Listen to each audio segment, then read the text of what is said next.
बिस्मिल्लाहिर्रहमानिर्रहीम। अस्सलाम वालेकुम। कैसे हैं आप सब? उम्मीद करती हूँ खैरियत से होंगे। इंशाअल्लाह ताला अल्लाह के फजल करम से ठीक ठाक होंगे। आज आपकी खिदमत में फिर से एक सबक आमोज वीडियो के साथ आई हूँ। इंशाअल्लाह आपको वीडियो पसंद आएगी। तो वक्त को ना गंवाते हुए वीडियो चलिए शुरू करते हैं। किसी मुल्क पर एक बादशाह हुकूमत करता था। वो अपनी रियाया में हर दिल अजीज था। उसके मुल्क का हर खास आम उससे खुश था। उसका वजीर भी अच्छा था। बादशाह रोज सुबह अल्लाह का नाम लेकर उठता और अपनी आवाम की भलाई के कामों में लग जाता। जिंदगी यूं ही गुजर रही थी कि किसी दुश्मन मुल्क ने हमला कर दिया। बदकिस्मती से बादशाह को शिकस्त का सामना करना पड़ा और बादशाह को कैद में डाल दिया गया। आहिस्ता आहिस्ता हालात फिर से मामूल पर आने लगे। आने वाला नया बादशाह भी रियाया का दिल जीतने में लग गया। जिंदगी फिर से रवा दवा हो गई। मगर यहाँ कैदी बादशाह अपने शबो रोज ये सोचने में लगाने लगा कि आखिर उससे कहाँ ऐसी कोई गलती हुई या गुनाह हुआ है जिसकी उसे सजा मिल रही है।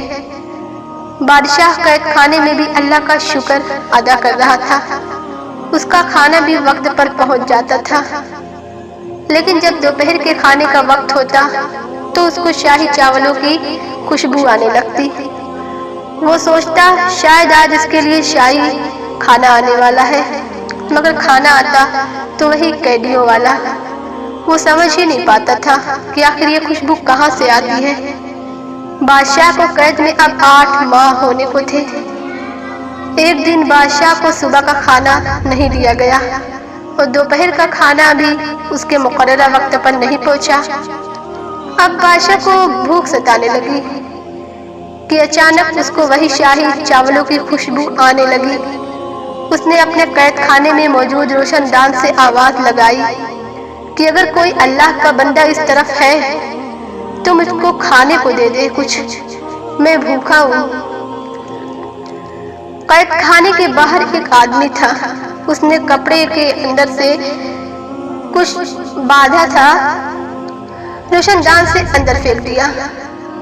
जब बादशाह ने कपड़ा खोला तो उसको ताज्जुब हुआ कि तो वही शाही चावल है जिनकी खुशबू उसको आती थी। बादशाह ने फौरन पूछा कि आप कौन हैं? दीवार के इस पार से आवाज आई कि मैं एक फकीर हूँ और रोज भीख मांगने के लिए यहीं बैठता हूँ। ये सुनकर बादशाह को मजीद हैरानी भी हुई, क्योंकि शाही चावल एक फकीर के पास क्यों कर हो सकते हैं। बादशाह ने अपने सवाल को फकीर के सामने रख दिया। फकीर ने बादशाह को बताया कि वो उस वक्त जिस दीवार के साथ बैठा हुआ है उस दीवार से एक नाली निकल रही है जो कि महल के शाही बावर्ची खाने से है। वो रोज सुबह जब यहाँ आता है तो उस नाली के आगे एक कपड़ा बांध देता है, जिसकी वजह से बहकर आने वाला खाना और चावल उस कपड़े में रह जाता है और पानी आगे चला जाता है।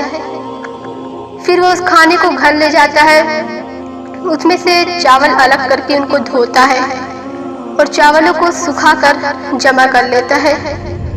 और उसी तरह से उसने काफी चावल जमा कर रखे हैं, मगर अब वो ये खाना और जमा नहीं कर पा रहा, क्योंकि ये खाना तो उसने पहले हुक्मरान की हुकूमत में जमा किया था।